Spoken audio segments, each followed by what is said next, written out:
Good evening students. आज मैं तुम लोगों को जो गति पार्ट पढ़ा रही थी उसके आगे का पढ़ाऊंगी। उसमें क्या है, गतियों का ग्राफ। ठीक है, तो गतियों के ग्राफ कैसे होते हैं, अभी तो हमने वर्डों शब्दों में पढ़ा कि ऐसे होती है गति, वैसे होती है कि 1 मिनट में इतनी चलती है, लेकिन उसको ग्राफ के जरिए मतलब उसको शॉर्ट पीरियड में दिखाना है कि जैसे कि ग्राफ बनाते हैं ना छोटे रूप में, जैसे तुम लोग सामाजिक विज्ञान में पढ़ते हो ना, पैमाना बनाते हो, वैसे ही बना के समझना है। ठीक है, तो देखो ये है गतियों का ग्राफ। तो गतियों के ग्राफ को एक एग्जाम्पल से समझते हैं। यहाँ देखो एक सारणी दी हुई है, बस उसको समझते हैं। अपूर्वा के घर से विद्यालय तक की दूरी व समय।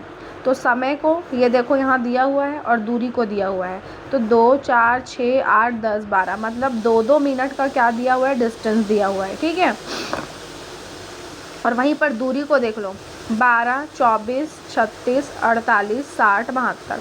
इसको ऊपर वाले को पढ़ोगे तो ये 2 का पहाड़ा है और नीचे वाले को पढ़ोगे तो ये 12 का पहाड़ा है। मतलब समान समय में वो क्या कर रहा है, समान दूरी तय कर रहा है। 2 मिनट में वो 12 मिनट तय किया, फिर से 2 मिनट में वो 12 मिनट तय किया, तभी तो 24 हो गया। फिर से वो 2 मिनट में 12 मिनट तय किया, तब तो क्या हुआ, 36 हो गया। मतलब कि हर समय वो एक ही, मतलब इसको आप इनका डिस्टेंस निकालोगे तो एक जैसी क्या कर रहे हैं, समान समय में समान दूरी क्या कर रहे हैं, तय कर रहे हैं। तो इसको हम क्या कहते हैं, एक समान दूरी। ठीक है, इसके लिए हम क्या कहते हैं, देखो इसको दिया है यहाँ तक, जब कोई वस्तु समान समयांतराल में समान दूरी तय करती है तो उसकी गति एक समान गति कहलाती है। और ऐसी गति के लिए दूरी और समय का ग्राफ एक सरल रेखा में होता है। सरल रेखा में मतलब क्या होता है, एक सीधा ऐसे लाइन बनता है, क्योंकि वो 2 मिनट में 12 किलोमीटर गया, 2 घंटे में 2 मिनट में 12 मिनट गया होगा। फिर 2 मिनट के बाद में फिर 12 मिनट गया, ये यहाँ पर पहुँच गया। फिर 2 मिनट हुआ तो ये कहाँ पर पहुँच गया, 36 मिनट में पहुँच गया। फिर 8 मिनट हुआ तो वो कहाँ पर पहुँच गया, 48 में पहुँच गया। मतलब एक समान, एक सीधी रेखा मिलती है। क्या कब मिलती है, जब समान समयांतराल में समान दूरी तय करता है कोई। ठीक है, देखो अब मैं इसमें ना अलग अलग, मतलब कि असमान ग्राफ है ना, तो अब इसमें मैं डिटेल नहीं पढ़ी हूँ, डिटेल आप लोग पढ़ना शब्दों में, मैं इसको शॉर्टकट में समझाती हूँ।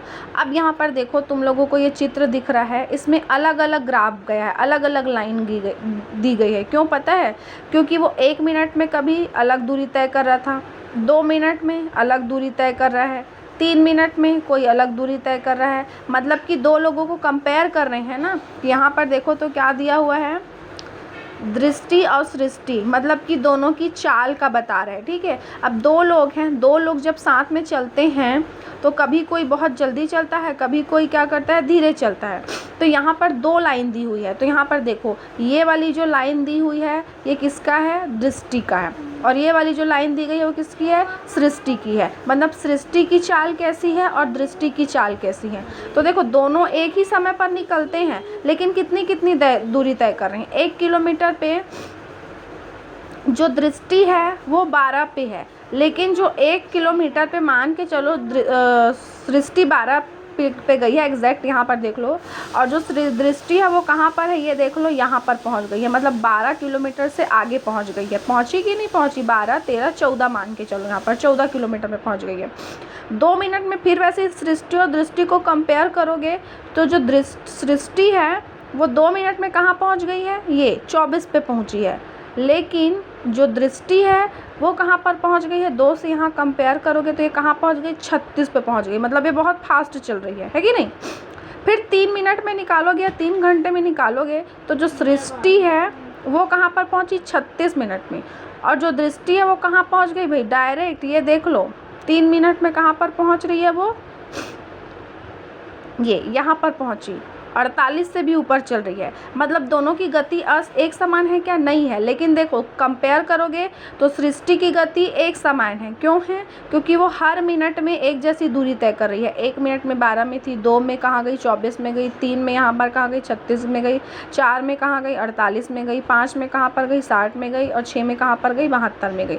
वहीं पर दृष्टि का कोई ठिकाना नहीं है। 1 में वो कहाँ थी, 14 पे थी, 2 में डायरेक्ट वहाँ कहाँ चली गई, 36 में चली गई, 3 में कहाँ चली गई, डायरेक्ट 48, 49, 50 किलोमीटर तक में चली गई है, 4 में डायरेक्ट 72 में चली गई है। मतलब कि असमान गति है कि नहीं है। तो जब कोई समान दूरी में समान समान समय में समान दूरी क्या करता है, तय करता है, तो उसको एक समान गति कहते हैं। और ये जैसे दृष्टि की गति है वो असमान है तो उसको क्या कहेंगे, असमान गति बोलेंगे। ठीक है। अब यहाँ पर है नेक्स्ट वाला ग्राफ जो है ना वो रुकने का ग्राफ है। कैसा ग्राफ है, रुकने का। रुकने का मतलब क्या है, मान के चलो ये देखो अपूर्वा के रुकने का ग्राफ। 2 मिनट में 12 मिनट मतलब कि 2 मिनट में 12 मिनट या जितना भी 12 मीटर की दूरी तय करी। ठीक है। फिर 4 मिनट में फिर 12 मीटर की दूरी तय करी, लेकिन 4 के बाद 6 तो था वो स्टॉप है 24 में ही है, 8 भी कहाँ पर है, स्टॉप है 24 में ही है। फिर डायरेक्ट 10 में कहाँ पर पहुँची, 36 में पहुँची। तो ये 2, 4, 6 के बीच वो कहाँ हो गई, वो थक गई चलते चलते, तो वो बैठ गई। तो ये जो बैठा हुआ था टाइम पीरियड, तो वो ग्राफ कैसे हो जाता है, स्लाइड हो जाता है, मतलब रुक गया है करके, वो आगे नहीं बढ़ पाता है। फिर वो चलना शुरू करती है तो वो क्या करता है, वो गति कहाँ बढ़ती है, आगे बढ़ती है। तो ये जो रुका हुआ टाइम था ना, जैसे कि हम कहीं जाते हैं तो जब चलते हैं उसकी मतलब चलते हैं उसको काउंट करेंगे, लेकिन अगर कहीं बैठ जाते हैं तो उसको काउंट करते हैं क्या, नहीं करते हैं। तो ये जो बैठा हुआ इंसान है इसी को क्या बोला जाता है, रुकने का ग्राफ। क्या बोला जाता है, रुकने का ग्राफ बोला जाता है, या तो क्या बोला जाता है, विराम का ग्राफ बोला जाता है। ठीक है। तो इसको आप लोग क्या करो, अच्छे से पढ़ो, आपको समझ आएगा ये। ठीक है। मैं शॉर्टकट में समझा रही हूँ कि जब कोई चल रहा है तो ये रुक गया है ना, तो इसको क्या बोलेंगे, गति के रुकने का ग्राफ या फिर विराम का ग्राफ बोलते हैं। और वहीं पर अगर वो डायरेक्ट चलते रहता तो ये काल्पनिक रेखा जो गई है ना, ये वाली लाइन मिलती। ठीक। अब देखो जो असमान गति का ग्राफ है ना, फिर से यहाँ पर आ गया। जैसे मैं दृष्टि और सृष्टि का समझाई थी ना, वैसे ही अलग ग्राफ दिया है। इसकी डेफिनेशन भी देखो ब्लैक लेटर से दी है। ऐसी गति को जिसमें चाल बढ़ रही हो या घट रही हो, असमान गति कहते हैं। मतलब कभी बढ़ती है कभी घटती है, एक जैसी नहीं रहती है, तो हम उसको क्या कहते हैं, असमान गति का ग्राफ कहते हैं। नॉन यूनिफॉर्म मोशन बोलते हैं उसको। ठीक है। जैसे कि कभी वो 4 किलोमीटर चले गया, कभी वो 10 किलोमीटर चले गया, कभी वो 5 किलोमीटर चला गया, मतलब उसका कोई भरोसा नहीं कि वो एक समय में इतना ही दूरी तय करेगा करके। ठीक है। तो उसको हम कौन सी गति बोलते हैं, असमान गति बोलते हैं। ठीक है। अब उसके बाद यहाँ पर देखो, अब यहाँ बस द्वारा तय की गई दूरी दिया है, तो 0 से 4 मिनट में क्या कर रहा था, वो 2 किलोमीटर चल रहा था। 4 से 8 मिनट में कितना चला, 10 किलोमीटर। मतलब कि 2 और 10 का कोई ठिकाना है क्या, नहीं है। 2 और 10 के बीच में कितने का अंतर हो गया, 8 का अंतर हो गया कि नहीं हो गया। फिर 8 से 12 में कितना मीटर गया, तो ये आपको ग्राफ देखना है और उसके हिसाब से उसको क्या करना है, भरना है। ठीक है। तो ये आप लोग देखो कि जब 4 मिनट था तो वो कहाँ पर था, ये लगभग 2 में था। फिर 6 मिनट के बाद में डायरेक्ट 8-10 में गया, 10 के बाद में ये कहाँ पहुँच गया था, 16 पे पहुँच गया था, 12 पे पहुँच गया था। इसी को आपको क्या करना है, भरते जाना है। ठीक है। अब उसके बाद देखो त्वरण। त्वरण को बोलते हैं एक्सेलरेशन। एक्सेलरेशन मतलब क्या होता है, देखना इसको दिया है। जब आप रेसिंग कार और सड़क पर चलने वाली कार में सामान्यतः का अंतर देखते हैं। एक मुख्य अंतर है कि रेसिंग कार की चाल बहुत ज़्यादा होती है ना। अब ना आपको कंपेयर करना है। अब मैं इसको समझाती हूँ शॉर्ट में। ठीक है।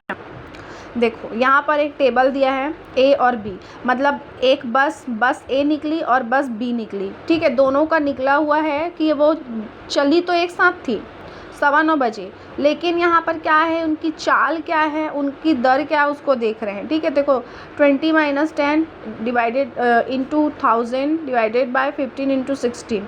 अब ये कहाँ से आया आपको पता है, 16 से क्यों डिवाइड कर रहे हैं, क्योंकि 60 मिनट है। ठीक है। 15 क्यों ले रहे हैं यहाँ पर, क्योंकि 15 किलोमीटर में भी तय कर रहा है करके। ठीक है। अब ये मैक्सिमम कितना था इनके बीच का अंतर, 20 और 10, इसलिए 20 और 10 लिए हैं। ठीक है। यहाँ से देखते हैं एक बार ना, चलो देखो यहाँ पर है, ये जो है ना 20 जो था ना वो उसकी अंतिम गति थी। मतलब 20 किलोमीटर से 10 किलोमीटर को माइनस किए, 1000 से क्यों मल्टीप्लाई कर रहे हैं, क्यों गुना कर रहे हैं, क्योंकि 1000 क्या होता है, 1 किलोमीटर बराबर क्या होता है, 1000 मीटर होता है, और ये मीटर पर सेकंड है। और हम किस में गिन रहे हैं, जो बस की गति है उसको किस में बता रहा है, किलोमीटर में बता रहा है। ठीक है।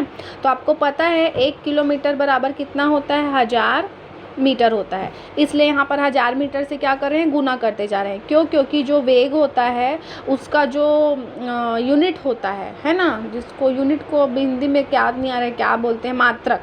मात्रक क्या होता है, मीटर पर सेकंड होता है, इसलिए ऐसा ले रहे हैं, ठीक है। अब समय कितना है, 15 है, समय 15 मिनट है, इसलिए 15 ले रहे हैं। और सेकंड क्यों, ये 15 को 60 से गुना क्यों किए हैं, क्योंकि सेकंड होता है, ठीक है। तो 1 मिनट में कितने सेकंड होते हैं, 60 सेकंड होते हैं, इसलिए 60 से गुना किए हैं। आया समझ में। ये उसकी मैक्सिमम दूरी थी, मतलब 20 किलोमीटर में से 10 किलोमीटर को माइनस कर रहे हैं। 1000 क्यों आया, क्योंकि 1 किलोमीटर बराबर 1000 मीटर होता है। 15 कहाँ का आया, 15 समय का आया, 15 मीटर का आया, सॉरी 15 मिनट का आया। और 60 कहाँ से आया, क्योंकि 1 मिनट बराबर कितना सेकंड होता है, 60 सेकंड होता है। जब इसको गुना किए तो कितना आया आपके पास में, 10 गुणित 1000/900, 0 से 0 काटे तो जब गुना भाग किए तो कितना आया, 11.11। जब फिर से वैसे ही करते गए, अंतिम समय से प्रारंभिक समय को घटाते गए तो ये पूरा 11.11.1 है। मतलब कि ये कैसी गति है, एक समान गति है और एक समान वेग है। किस टाइप का वेग है, एक समान वेग है। अब वहीं पर देखो, बस मैक्सिमम 18 किलोमीटर मतलब पहुंची, और इनिशियली में कितना था, 10 में था, तो 18 में से 10 माइनस हुआ। यहाँ पर भी 1000 से गुना क्योंकि आपको पता चल गया, क्योंकि क्या है, 1 किलोमीटर बराबर क्या होता है, 1000 मीटर। और 15 क्या है, मिनट को बता रहा है, और 60 किसको बता रहा है, 1 मिनट बराबर 60 सेकंड को बता रहा है। जब इसको भाग दिए तो कितना आया, 8.89। फिर वैसे ही हल करते गए, ये कहीं से भी वैल्यू ली गई है, क्योंकि ना मैक्सिमम वो 52 किलोमीटर में पहुंचा था और इनिशियल कितना था उसका, 40 था, ठीक है, मतलब रुका था उसमें। फिर से इसका निकाले तो कितना आया, 13.33।